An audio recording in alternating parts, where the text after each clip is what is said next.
आज का हमारा टॉपिक इनलाइटनमेंट है। इनलाइटनमेंट वर्ल्ड हिस्ट्री का एंड स्पेसिफिकली यूरोपियन हिस्ट्री का एक इम्पॉर्टेंट पीरियड है। यह पीरियड रेनेसां को फॉलो करता है यूरोपियन हिस्ट्री में। और द टेम्परामेंट, जो साइंटिफिक टेम्परामेंट है, जो Greco Roman spirit of inquiry है, जो ह्यूमन डेवलपमेंट में बिलीफ है, उन सारे आइडियाज़ को फर्दर ले जाता है, एक अनदर लेवल पे ले जाता है, एक फिलोसफिकल लेवल पे ले जाता है, जहाँ की कई सारे इंटेलेक्चुअल डिस्कशंस होते हैं और अलग अलग एस्पेक्ट ऑफ ह्यूमन लाइफ को एनालाइज किया जाता है। यह पीरियड ग्रेट इंटेलेक्चुअल मूवमेंट का पीरियड है, जहाँ की फिलॉसफी को काफ़ी ग्रोथ मिलता है।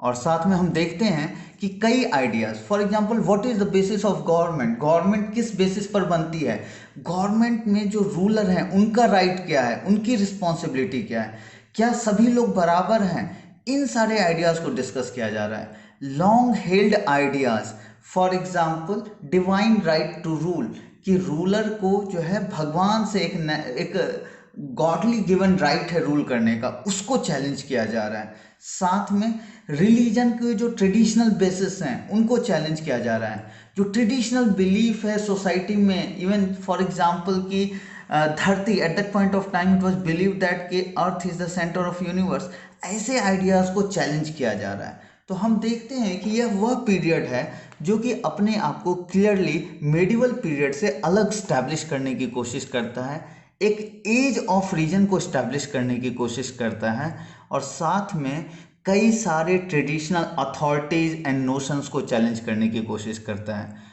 तो इस सेंस में इनलाइटनमेंट पीरियड मॉडर्निटी के स्टार्टिंग फेज का एक इम्पॉर्टेंट इवेंट है।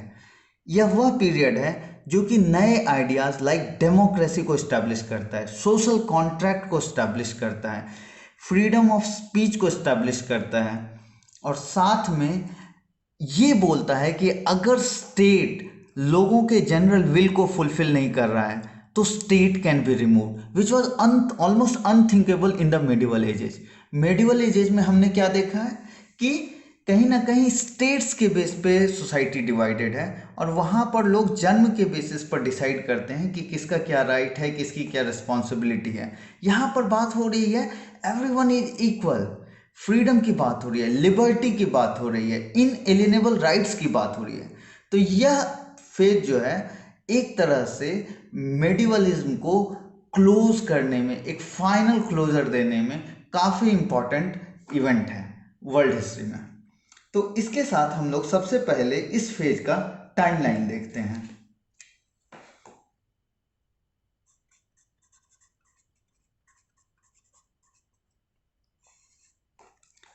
तो यह पीरियड वर्ल्ड हिस्ट्री में रेनेसां को जस्ट फॉलो करता है, और यह पीरियड है 1600 से 1800 का यूरोपियन हिस्ट्री में। ठीक है, इस पीरियड का जो पीक पीरियड है, जो मैक्सिमम इंटेलेक्चुअल एक्टिविटी वाला फेज है, वो फेज है नियर टू 1750, और वो प्लेस है फ्रांस में, पेरिस।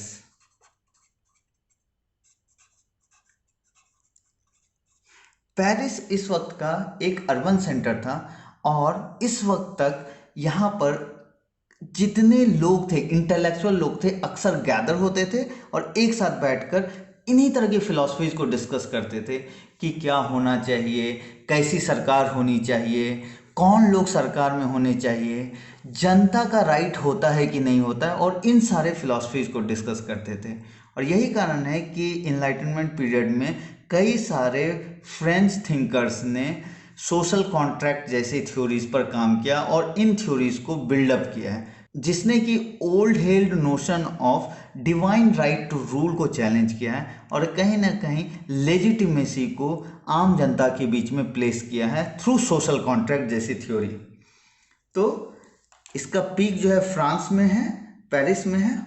साथ में यह पीरियड दो तीन अपनी स्पेशल कैरेक्टरिस्टिक्स के लिए जाना जाता है। पहला, एज ऑफ रीजन। जब हम एज ऑफ रीजन बोलते हैं तो इससे दो चीज़ें फर्दर इमर्ज होती हैं, एक है एम्पिरिसिज्म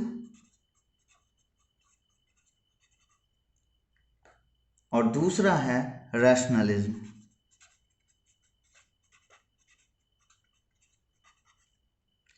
अब इसको जब हम थोड़ा सा भी साइंटिफिक रिवॉल्यूशन देखेंगे उसके बाद हम इस पर वापस से आएंगे, ठीक है।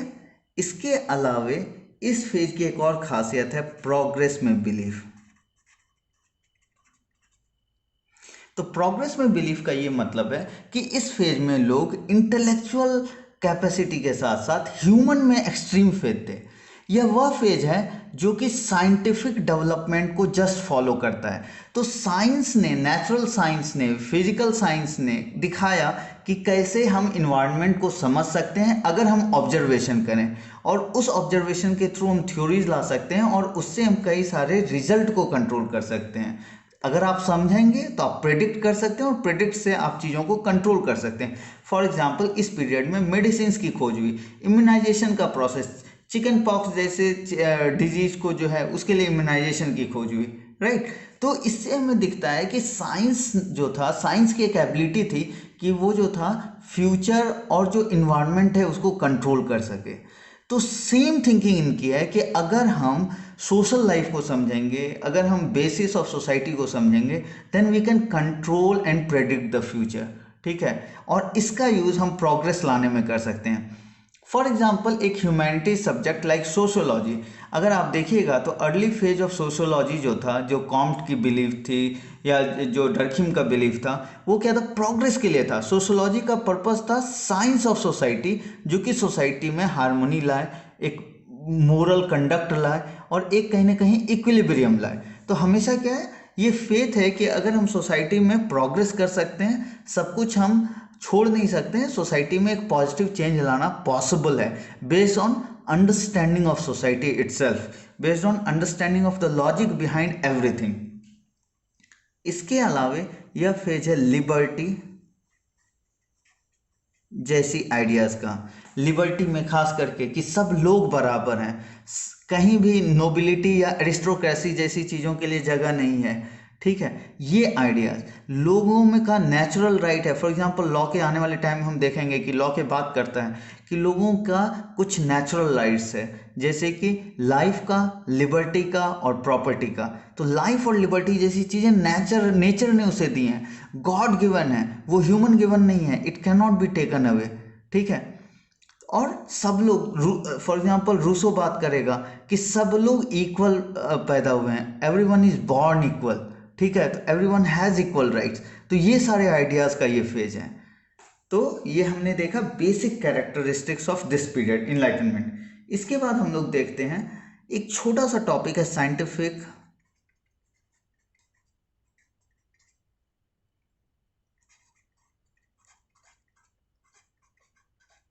रिवॉल्यूशन।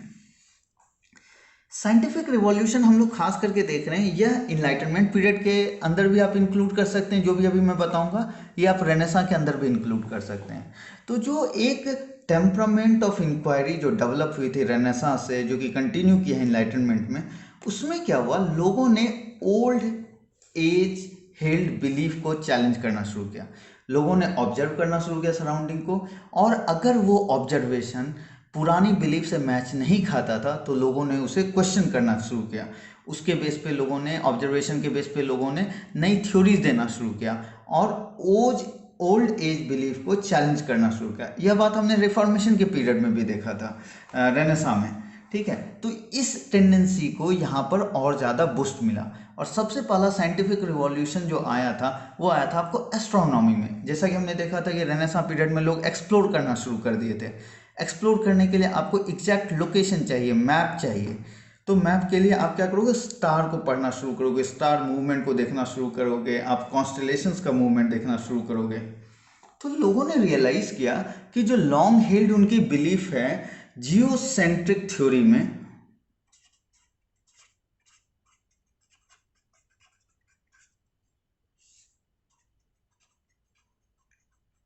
जो कि ये बिलीव करती है कि अर्थ जो है वो सेंटर ऑफ यूनिवर्स है, सन, अदर प्लैनेट्स एंड और भी जो भी चीज़ें हैं, कॉन्स्टलेशन वगैरह, सब लोग धरती का चक्कर काटते हैं। और यह थ्योरी कहाँ से आई थी, ये अरिस्टोटल ने बोला था और साथ में बाइबल में ये सब मेंशन है।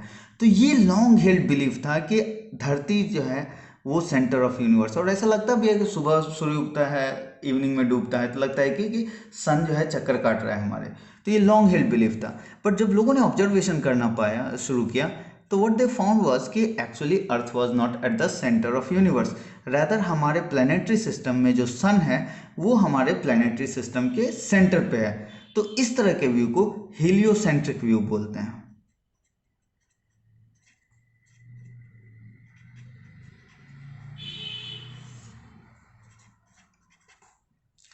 तो इसमें सबसे पहले हम लोग देखते हैं कोपरनिकस ने ऐसा प्रपोज किया। तो कोपरनिकस ने जब ऐसा प्रपोज किया तो वो इतना डरा हुआ था, उसे लगा लोग इतना ज़्यादा उसके अगेंस्ट हो जाएंगे कि उसने जो जब वो ऑलमोस्ट अपने डेथ बेड पे था तब उसने अपनी बुक पब्लिश की। उसके बाद केपलर ने उस पर फर्दर काम किया, उसको मैथमेटिकली प्रूव किया कि फोर्स कहाँ से आएगा, ऑर्बिट का क्या साइज होगा, ऑर्बिट का रोटेशन, शेप एंड साइज, वो सारी चीज़ें केपलर ने किया। उस चीज़ को फर्दर जब गैलीलियो ने टेलीस्कोप की खोज की, उसके बाद उस चीज़ को उसने फर्दर कंफर्म किया कि कोपरनिकस जो बोल रहा था कि हीलियोसेंट्रिक थ्योरी वो सही है।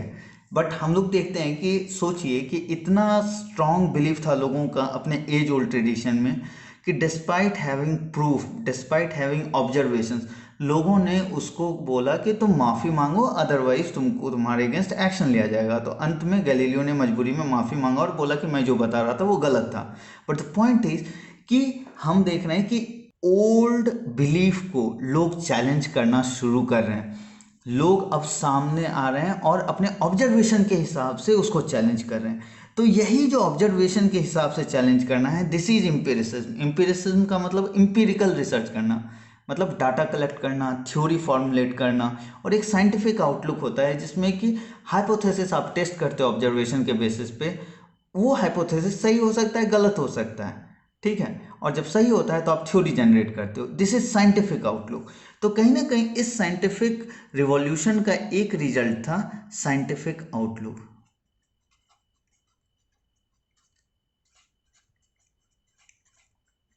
जो कि रैशनलिज्म प्रमोट करता था, रीजन बेस्ड लॉजिक प्रमोट करता था और इंपिरिसिज्म को प्रमोट करता था, ठीक है। तो हम देखते हैं इस पीरियड में कई सारे साइंटिफिक डेवलपमेंट हुए। फॉर एग्जांपल ये पीरियड है जब न्यूटन ने अपनी ग्रेविटी की थ्योरी दी और ये प्रूव किया कि केवल धरती पर ही ऑब्जेक्ट एक दूसरे को ग्रेविटेशनल फोर्स से अट्रैक्ट नहीं करते हैं, बल्कि यूनिवर्स में जो इवन प्लैनेट्स हैं, जो सन है, वो भी एक दूसरे को ग्रेविटेशनल फोर्स से अट्रैक्ट करता है। इसके बाद हम देखते हैं एडवर्ड जेनर ने चिकन पॉक्स का जो है इम्यूनाइजेशन की खोज की। बॉयल ने बॉयल्स लॉ दिया जो कि वो बताता है कि प्रेशर, वॉल्यूम और टेम्परेचर गैस के कैसे एक दूसरे से इंटरलिंक्ड हैं। साथ में यह फेज है जहाँ की हम ऑब्जर्वेशन करेंगे, तो ऑब्जर्वेशनल टूल्स की डिस्कवरी हुई। फॉर एग्जांपल टेलीस्कोप का डिस्कवरी हुआ, माइक्रोस्कोप का डिस्कवरी हुआ, ठीक है। तो इस तरह की चीज़ों की डिस्कवरी हुई है इस फेज में। तो इन सब का सबसे पहला असर हुआ कि लॉन्ग हेल्ड बिलीफ जो है वो चैलेंज होने लग गए, ठीक है।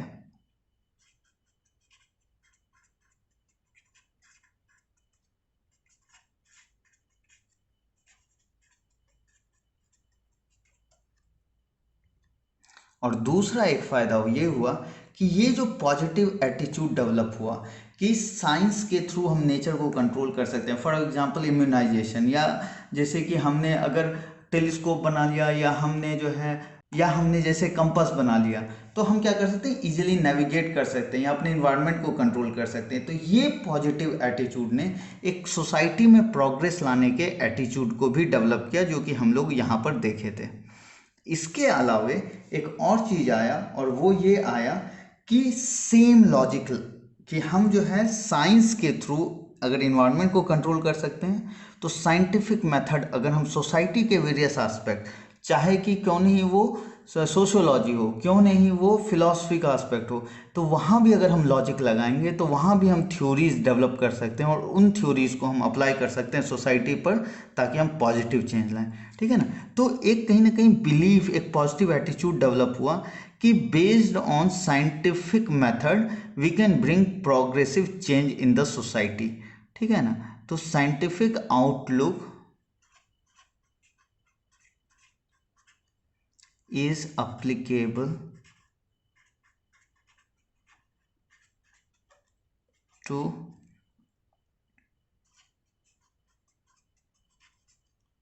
other aspects of society।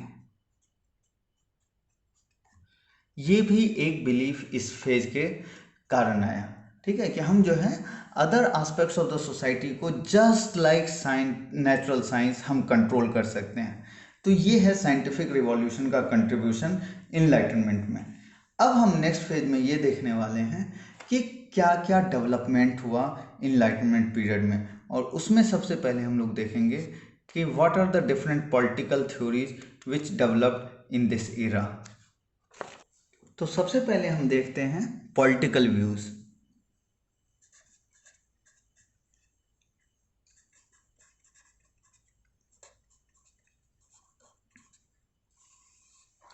तो जो सबसे सिग्निफिकेंट डेवलपमेंट इस फेज का है, जो सबसे सिग्निफिकेंट कंट्रीब्यूशन है, वो है पॉलिटिकल थ्योरीज में कि स्टेट का लॉजिक क्या है, किस बेस पर स्टेट बना है, स्टेट एंड इट्स सिटीजन का इंटरेक्शन कैसा है, दोनों का एक दूसरे के प्रति रिस्पॉन्सिबिलिटी कैसा है।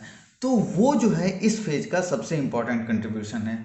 तो जब पेरिस में लोग बैठकर मिलते थे, पेरिस में जब पीक पीरियड में लोग एक दूसरे से फिलोसफर्स मिलते थे, तो this use to be one of the hottest topic या one of the most favourite topic of people, ठीक है। और आपको ये समझना है इसका कारण क्या है, क्योंकि मेडिवल पीरियड इससे पहले रहा है। मेडिवल पीरियड में क्या हुआ है कि लोग जो हैं स्टेट्स के बेस पे हैं, नोबिलिटी और क्लर्की डोमिनेट रही है और कॉमनर्स जो हैं थर्ड रंग पोजीशन पे रहे हैं।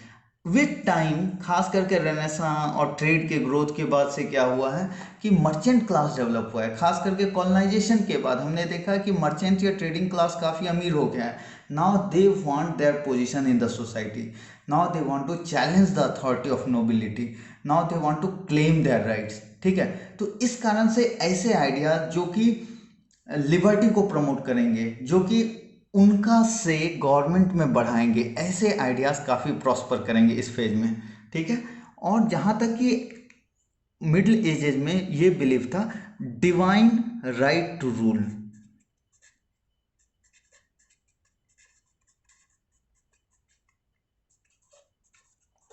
ऐसा बिलीव था कि गॉड गिवन राइट है रूल करने का, this will be replaced and this will be replaced by social contract.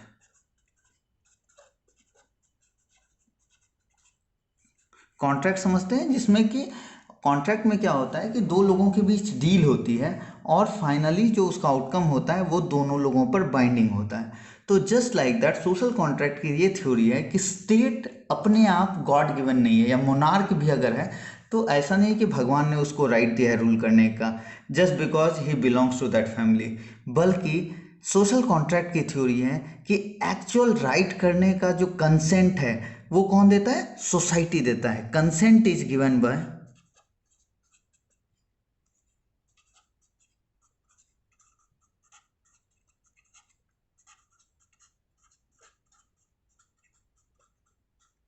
तो रूल करने का जो अल्टीमेट लेजिटिमेसी है that comes from society itself, not from God, not from hereditary और ट्रेडिशनल अथॉरिटी, बल्कि सोसाइटी एग्री करती है, इसीलिए रूलर रूल करता है, इसीलिए स्टेट एग्जिस्ट करता है। अब इस सोशल कॉन्ट्रैक्ट थ्योरी के कई सारे वेरिएशन हैं। तो जैसे कि पहला वेरिएशन है हॉब्स का।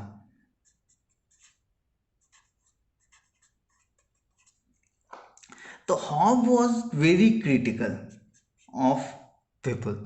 उसका ये मानना था कि लोग जो होते हैं लालची होते हैं, स्वार्थी होते हैं और क्या होते हैं, ग्रीडी होते हैं, एक दूसरे से झगड़ा करते रहेंगे।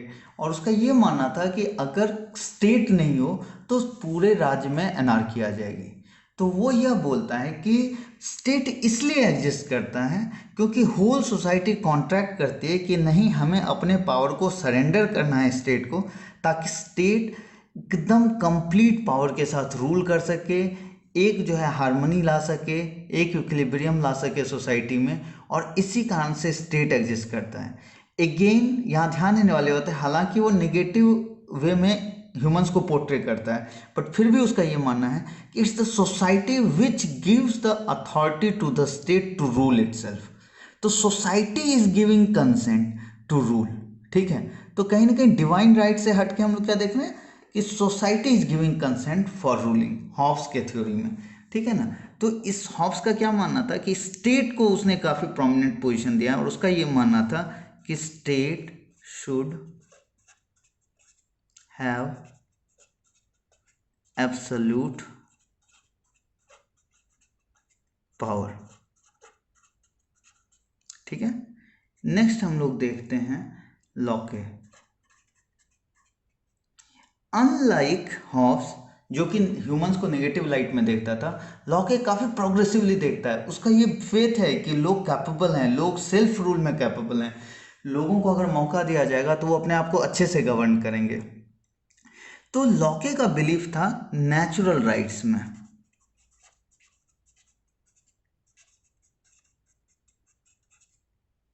और वो ये मान के चलता था कि भगवान ने हम सब लोगों को, जो भी ह्यूमन पैदा हुए हैं, उनको कुछ नेचुरल राइट्स दिया है, और वो राइट्स है लाइफ का, लिबर्टी का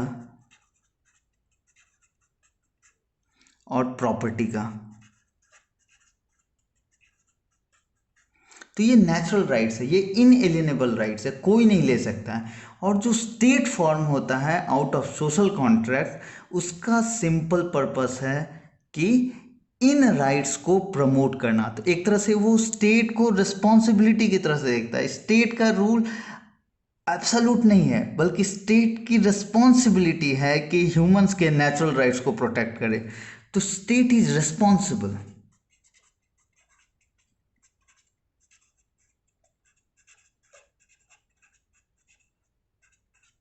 to uphold these values, right. और वो फर्दर जाता है और बोलता है कि अगर स्टेट इन रिस्पॉन्सिबिलिटीज को पूरा नहीं करता है तो लोगों को पूरा अधिकार है उस स्टेट को रिमूव करने का। तो आप देख रहे हैं, डिवाइन राइट की जगह बात आ रही है कि अगर स्टेट अपनी रिस्पॉन्सिबिलिटी पूरी नहीं करता है तो स्टेट कैन बी रिमूव। तो एक टोटल क्या देख रहे हैं आप, 180 डिग्री का शिफ्ट देख रहे हैं, the way state is being looked at. इसके अलावा he gave the idea of self government, कि लोग खुद को गवर्न कर सकते हैं। और ये आइडिया कहाँ फर्दर किस चीज में लीड कर सकता है, डेमोक्रेसी में, जहां लोग खुद का अपना रूलर को चुनते हैं और वो खुद को गवर्न करते हैं। साथ में लॉके का बिलीफ था कि everyone is free and equal. तो this view will go against the views of established state system और अरिस्टोक्रेसी का सिस्टम। तो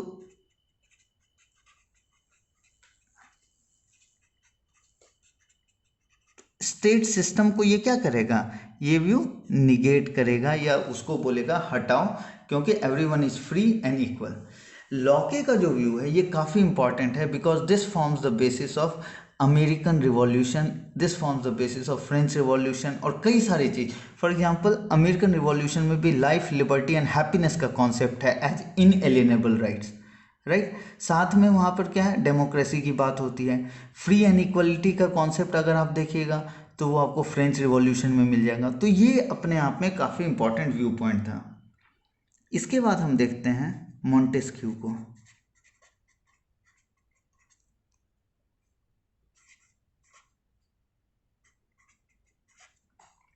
मॉन्टेस्क्यू का जो सबसे इंपॉर्टेंट कॉन्सेप्ट है वो है सेपरेशन ऑफ पावर।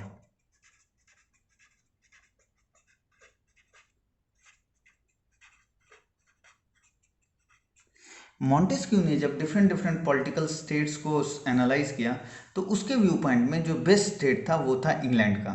और उसका वो कारण देता है कि इंग्लैंड इसलिए बेस्ट है क्योंकि वहाँ पर जुडिशरी अलग है, एग्जीक्यूटिव अलग है और लेजिस्लेचर अलग है, क्योंकि उस वक्त तक पार्लियामेंट्री डेमोक्रेसी वहाँ पर आ गई थी और साथ में किंग जो था वो लिमिटेड किंग था, वो पार्लियामेंट के द्वारा कंट्रोल्ड किंग था।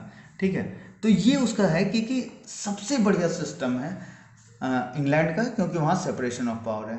एज अपोज टू दैट कोई एक नॉर्मल किंगडम अगर आप देख लीजिए तो उसमें क्या है, एग्जीक्यूटिव, लेजिस्लेचर और जुडिशियल तीनों मर्ज है, तो क्रिटिकल है नोबिलिटी के, वो क्रिटिकल है किंगडम के। तो कहीं ना कहीं इस तरह से हमको मॉन्टेस्क्यू के व्यू के थ्रू क्रिटिसिज्म ऑफ किंगडम मिलता है। ठीक है, राजा वाला रूल जो है उसके अगेंस्ट हमको व्यू देखने को मिलता है मॉन्टेस्क्यू में। इसके बाद एक अनदर इम्पॉर्टेंट थिंकर है जिसने कि काफ़ी प्रोमिनेंट रोल निभाया, और वो था रूसो।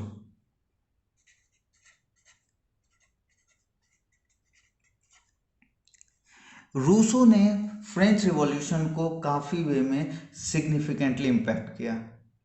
इसने बुक लिखा है द सोशल कॉन्ट्रैक्ट,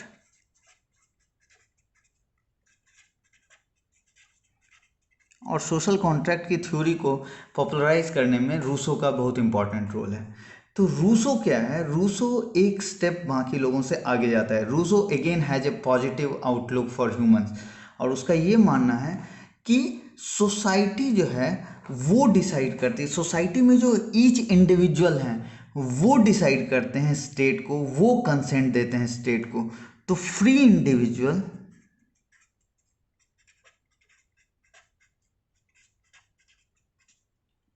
ये जो है स्टेट को through social contract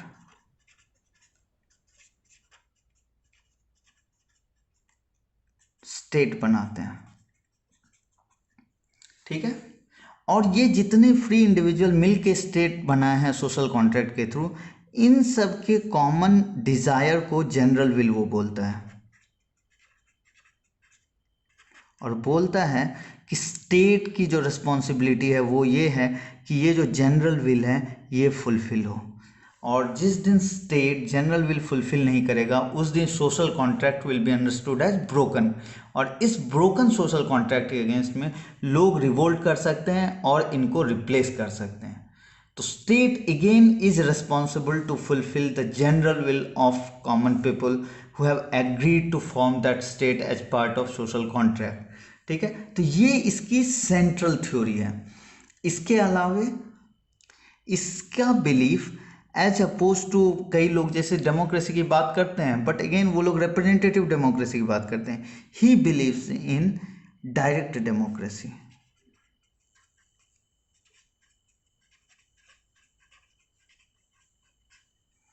he believes in direct democracy.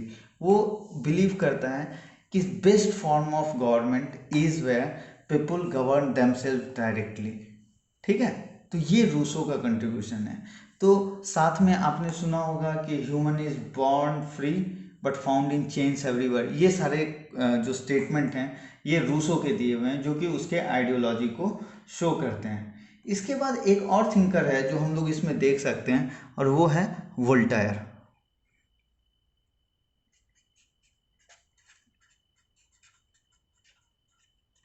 Voltaire एक लेखक था और सेटायर लिखता था, अक्सर क्रिटिकल व्यू लिखता था, और उसने जो है क्रिटिसिज्म जो लिखा है, जो सेटायर्स लिखा है, वो सबसे ज़्यादा उसने रिलीजन पर लिखा है, मतलब चर्च पर लिखा है। साथ में उसने एरिस्टोक्रेसी और गवर्नमेंट, इन सब पर उसने सेटायर लिखा है क्रिटिसिज्म करते हुए, और उसमें जो करप्शंस है उसको उसने हाईलाइट किया है। साथ में जो उसकी खासियत है कि he was strong supporter of freedom of speech, freedom of religious belief and tolerance. जैसा कि हम लोगों ने देखा था कि इस पीरियड में कैथोलिक चर्च जो था प्रोटेस्टेंट रिलीजन के अगेंस्ट में काफ़ी उसके अगेंस्ट में एग्रेसिव था, उसको सप्रेस करना चाह रहा था। तो इस तरह की बातों को वो हाईली क्रिटिसाइज करता था। साथ में जो डुप्लेसिस आप देखते हैं एक सिस्टम में कि बोल रहे हैं कुछ, कर कुछ रहे हैं, इन सारी चीज़ों को वो हाईलाइट करके उनको क्रिटिसाइज करता था, ठीक है। तो ये भी हम लोग इसमें देखते हैं फ्रीडम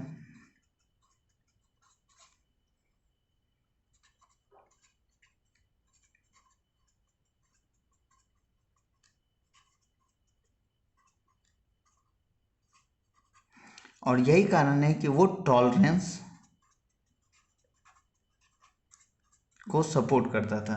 एक इसका बहुत फेमस डायलॉग है जो कि इस चीज़ को हाईलाइट करता है, और वो है कि I do not agree with a word you say but will defend to the death your right to say it. ये आपने अक्सर सुना होगा, और ये जो है वोल्टायर का स्टेटमेंट है जो कि इस फ्रीडम ऑफ स्पीच वाले व्यू को हाईलाइट करता है कि कितना उसका बिलीफ था फ्रीडम ऑफ स्पीच में।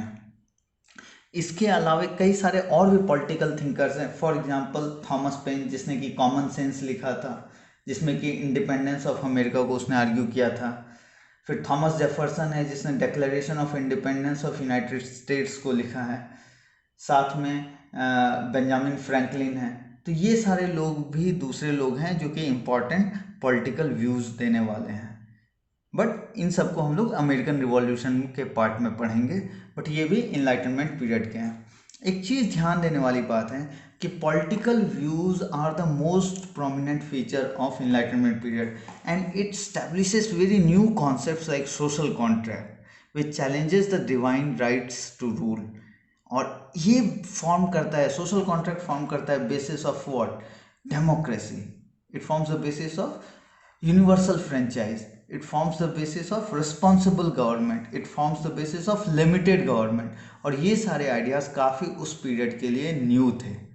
ठीक है, तो इसके बाद हम लोग नेक्स्ट देखेंगे अदर एस्पेक्ट्स या other developments of enlightenment period.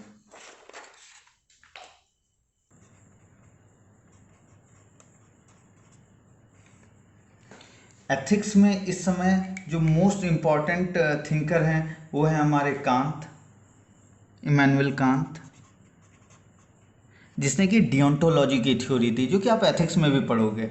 उसमें बेसिकली क्या है, ड्यूटी बेस्ड एथिक्स की बात हुई।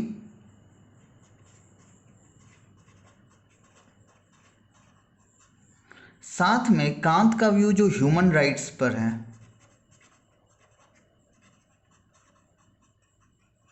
वो भी अपने आप में काफ़ी इम्पॉर्टेंट है, बिकॉज उसका व्यू ये है कि एक इंडिविजुअल के राइट को आप सेक्रीफाइस नहीं कर सकते मास के हैप्पीनेस के लिए, जो कि just opposite of utilitarian view point है। ठीक है, और यह अपने आप में सिग्निफिकेंट है because it forms the basis of human rights. Human rights individual को दिया जाता है और वो राइट्स मास के बेसिस पे सेक्रीफाइस नहीं किया सकता है। यहाँ पर नंबर्स की बात नहीं होगी डियोंटोलॉजी में, यहाँ पर हर इंडिविजुअल को उसका ड्यू रिस्पेक्ट मिलेगा। तो ये व्यू पॉइंट कांत ने दिया। इसके अलावे अगर हम देखें तो जर्मी बेंथम,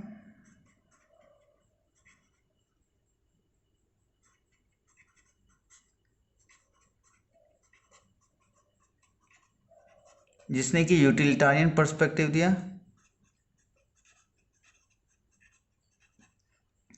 और साथ में Stuart mills, John Stuart mills, ये सारे लोग इस पीरियड के एथिक्स के कंट्रीब्यूशन को सिग्निफिकेंट बनाते हैं। इसके अलावे हमने ऑलरेडी देख रखा है कि साइंस के एरियाज में काफ़ी डेवलपमेंट हुए।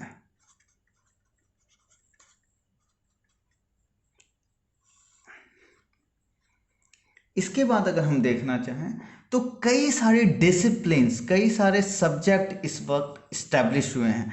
उनमें एक इकोनॉमिक्स है। इकोनॉमिक्स में एडम स्मिथ का रोल,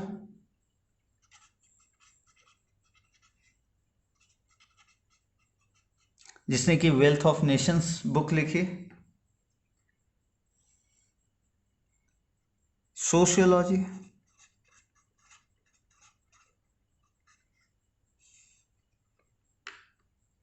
सोशियोलॉजी का इस्टेब्लिशमेंट हुआ different from psychology and philosophy, जिसमें कि कई सारे थिंकर्स हैं, खास करके कॉम्ट, डर्खिम,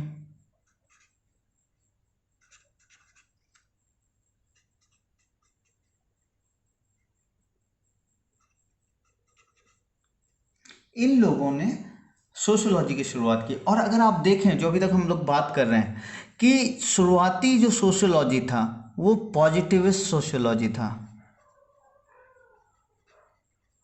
पॉजिटिविज्म में क्या था? बिलीफ कि society can be understood just like natural science. तो पॉजिटिविज्म में क्या था, सोसाइटी को स्टडी करो, सोशल फैक्ट्स को कलेक्ट करो, सोशल फैक्ट्स के बेसिस पे थ्योरी दो और उनको आप अप्लाई करके सोशल रूल्स बना सकते हो, आप सोसाइटी को समझ सकते हो। तो कहीं ना कहीं फोकस था कि जस्ट लाइक नेचुरल साइंस में जिस तरह से थ्योरीज होती हैं, एक्सपेरिमेंटेशन होता है, डाटा कलेक्शन होता है, बिल्कुल सोशियोलॉजी भी इनिशियली बिलीव था कॉम डर्किम का कि सोशियोलॉजी भी बिल्कुल वैसी ही होनी चाहिए। इसके अलावे हिस्ट्री में अगर आप देखें तो फिलॉसफी ऑफ हिस्ट्री,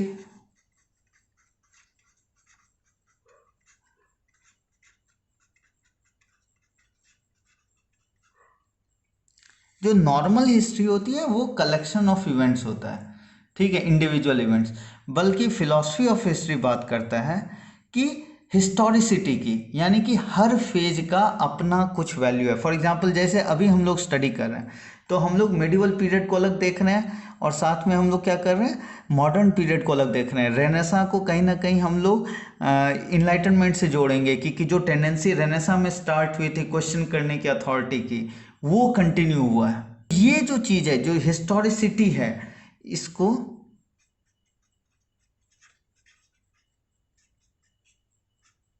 ये कहीं ना कहीं हमको इस फेज की देन है। इसके अलावे अगर हम बात करने की कोशिश करें कि इस फेज में क्या क्या चेंजेज आए, तो सबसे पहला हमने देखा कि यह वह फेज है जहाँ की old ideas, long held ideas को चैलेंज किया गया है।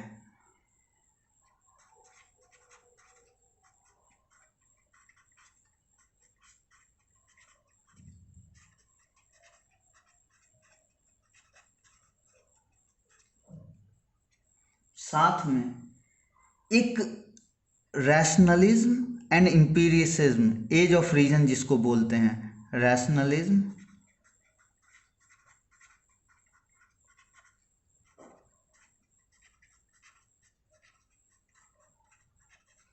रैशनलिज्म और एम्पिरिसिज्म सोशियोलॉजी जैसे सब्जेक्ट में भी आया।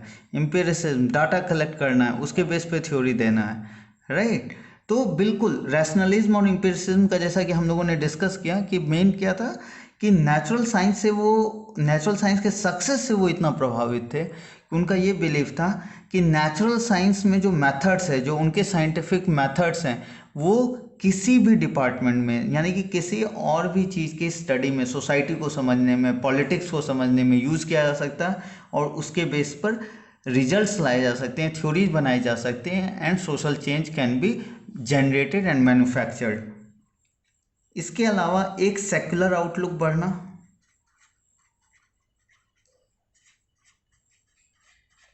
तो ज्यों ज्यों साइंस ग्रो करेगा, ज्यों ज्यों साइंस डेवलप करेगा, तो रिलीजन का रोल कम होता जाएगा, रिलीजन का रोल टू अंडरस्टैंड सोसाइटी कम होता जाएगा, वर्ल्ड को समझने में रिलीजन का रोल कम होता जाएगा। इंडिविजुअलिज्म का फोकस तो साइंस का ग्रोथ और इस सब के लिए भी चाहिए।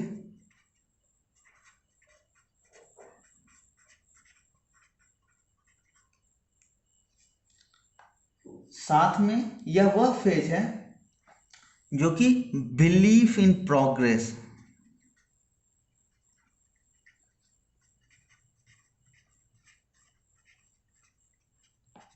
प्रोग्रेस में ये लोग बिलीव करते थे। ह्यूमन में बिलीव था कि अगर हम थ्योरी डेवलप कर लेंगे, सब कुछ कर लेंगे, तो हम पॉजिटिव चेंज ला सकते हैं।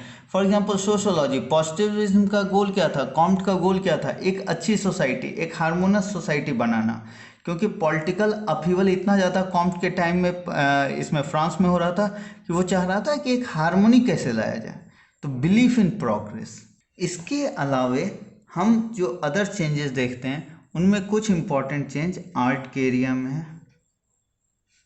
तो आर्ट के एरिया में अगर आप देखिए, तो अगर आप स्टाइल देखिए तो नियो क्लासिकल स्टाइल, जो रेनेसां पीरियड में ग्रेको रोमन स्टाइल को कॉपी इन्होंने करना शुरू किया था और गॉथिक आर्किटेक्चर को रिप्लेस किया था, तो वो यहाँ पर भी देखने को मिलता है। तो जो ग्रेको रोमन आर्किटेक्चर का स्टाइल था उसको हम लोग क्या बोलते हैं, नियो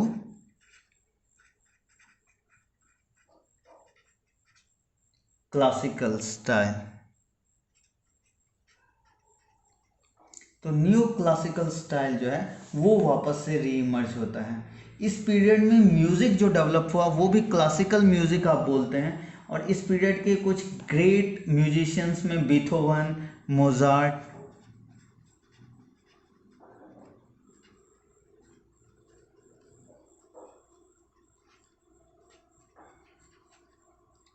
वो आएंगे। अगर आप नॉवल राइटिंग लिटरेचर में देखिएगा तो नॉवल राइटिंग इस पीरियड में शुरुआत होती है, जहाँ की एक लंबी लंबी मोटी बुक आप जो है एक कहानी के सराउंडिंग कैरेक्टर बिल्डअप और कैरेक्टर डेवलपमेंट के सेंस में होता है, वो भी नॉवल बिल्डअप, नॉवल राइटिंग भी इसी फेज से स्टार्ट होता है। ठीक है, तो ये तो थे हमारे मेन चेंजेस। इसके अलावा अगर आप देखिएगा तो यह फेज जो है एक और चीज़ के लिए जाना जाता है पॉलिटिकल हिस्ट्री में, और वो है इनलाइटेंड डेस्पॉट।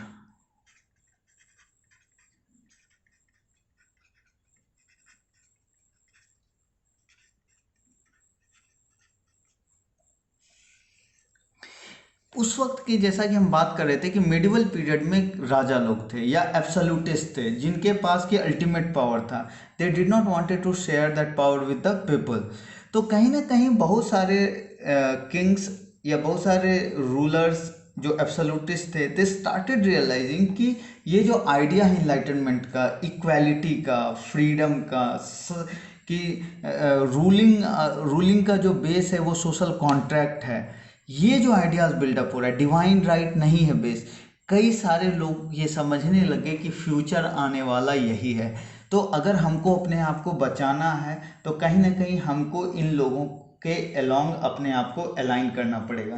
तो बहुत सारे राजा, for example Frederick second of Persia, Joseph two of Austria and Catherine the great of Russia, इन लोगों ने क्या किया कि मिक्स किया आइडियाज को। हालांकि अपने पावर को जाने नहीं दिया, but what they did was that उन्होंने ऐसा दिखाने की कोशिश किया कि actually they are bringing change, they are accepting this as a reality and basis of their rule.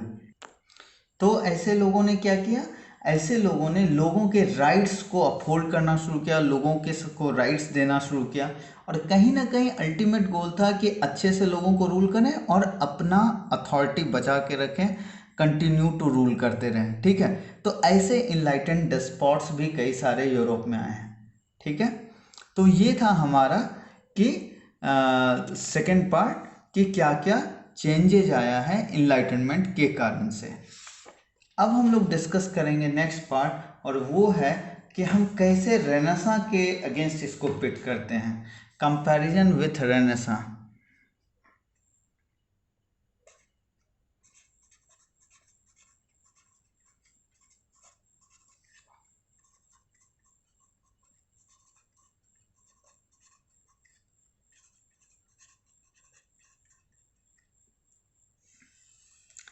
तो टू बी ऑनेस्ट अगर आप देखिए तो दोनों में कई सिमिलरिटी है। अगर टाइमलाइन वाइज देखें तो टाइमलाइन वाइज जो है इनलाइटनमेंट बाद में आता है, रेनेसां पहले आता है, लेकिन आइडियाज सेम है। आइडियाज जो जर्मिनेट हुआ रेनेसां में कि we should question the basis of everything, वो ही आइडिया इस एरिया में आकर कहीं ना कहीं कंप्लीटली जो है ग्रो किया है और एक complete different set of philosophical culture को डेवलप किया है। ठीक है, तो अगर हम सिमिलैरिटी के सेंस में देखें तो सिमिलैरिटीज में सबसे इंपॉर्टेंट सिमिलैरिटी है, दोनों को हम एज ऑफ रीजन कह सकते हैं। ठीक है, एज ऑफ रीजन दोनों को कह सकते हैं क्योंकि दोनों में कहीं ना कहीं रीजन पे फोकस बढ़ा, दोनों में इंपेरिसिज्म एंड रैशनैलिटी,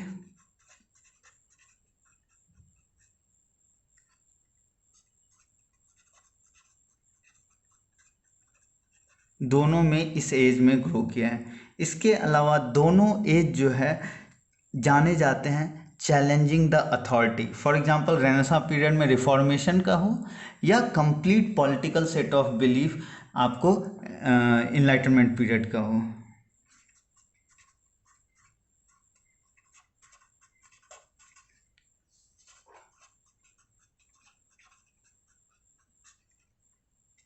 इसके अलावा ग्रोथ ऑफ इंडिविजुअलिज्म,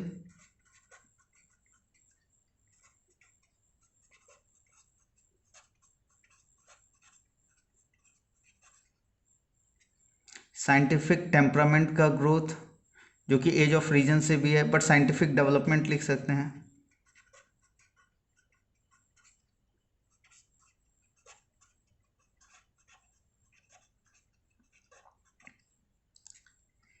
दोनों जो है मिडिल एजेस से डिपार्चर है, और वो इस सेंस में कि दोनों एज में थियोक्रेसी का रोल घटा है, रिलीजन का इम्पोर्टेंस डिक्लाइन हुआ है।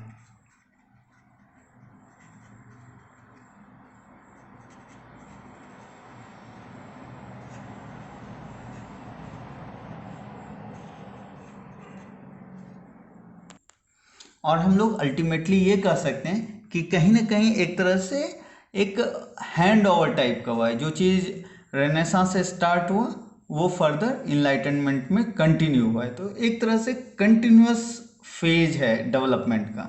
वहीं अगर हम कंपैरिजन करें, दोनों का कॉन्ट्रास्ट देखने की कोशिश करें, तो टाइम लाइन वाइज जो है रेनेसां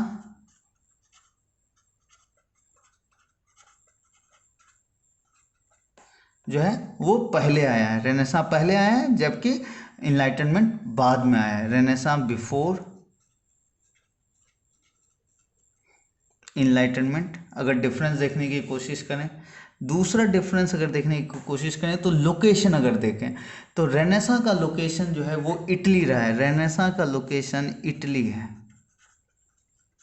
फ्लोरेंस, मिलान, वेनिस, जबकि इनलाइटनमेंट का लोकेशन पेरिस है। पेरिस इसका हेडक्वार्टर है, फ्रांस। तीसरा डिफरेंस देखें तो रेनेसां में ये सारे फीचर्स तो थे, बट कहीं ना कहीं ज़्यादा इम्पैक्ट, अगर आप क्वांटिटी की बात करें तो renaissance is known for its art, both painting, sculpture, architecture. तो उस सेंस में ज़्यादा डेवलपमेंट हुआ। साइंटिफिक डेवलपमेंट, फिलोसफिकल डेवलपमेंट कम हुआ है, जबकि इनलाइटनमेंट में साइंटिफिक डेवलपमेंट, फिलोसफिकल डेवलपमेंट, ठीक है, एथिक्स का डेवलपमेंट, मैथमेटिक्स का डेवलपमेंट, ठीक है, ये सारे ज़्यादा हुए हैं। तो कहीं ना कहीं एक कॉन्ट्रास्ट देखने को मिलता है इन दो फेजेज में। और ख़ास करके इनलाइटनमेंट का सिग्निफिकेंस रिवॉल्यूशंस को कॉज करने में बहुत ज़्यादा है। It directly impacted various revolutions, जैसे कि अमेरिकन रिवॉल्यूशन,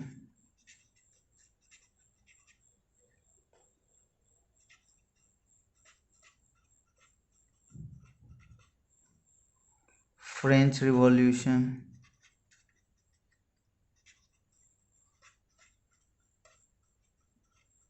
और जो कॉलोनीज बनी हैं आपकी, जो यूरोपियंस ने कॉलोनीज बनाए हैं लैटिन अमेरिका में, नॉर्थ अमेरिका में, वो सारे इन्हीं आइडियाज़ के अंतर्गत, इन्हीं से इन्फ्लुएंस होके अपनी फ्रीडम खोजेंगे, अपने आप को आज़ाद करेंगे। तो वो भी जो है इस एरिया, इस इनलाइटनमेंट पीरियड का कंट्रीब्यूशन है। तो these ideas became central point, जहाँ से कि डेमोक्रेसी,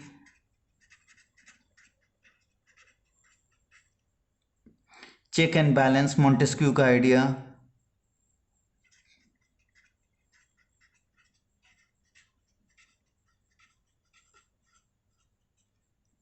राइट्स का आइडिया, चाहे एथिक्स में ह्यूमन राइट्स का आइडिया कांट ने दिया हो या नेचुरल राइट्स का आइडिया लॉके ने दिया हो, वो सारे राइट्स का आइडिया। तो इस तरह के जो है आइडियाज़ आए, वो इनलाइटनमेंट फेज का कंट्रीब्यूशन है। इस तरह के आइडियाज़ आपको जो है, इतने वेल डेवलप्ड आइडियाज़ आपको रेनेसां में देखने को नहीं मिलते हैं। ठीक है, तो ये कंपैरिजन था हमारा रेनेसां के साथ।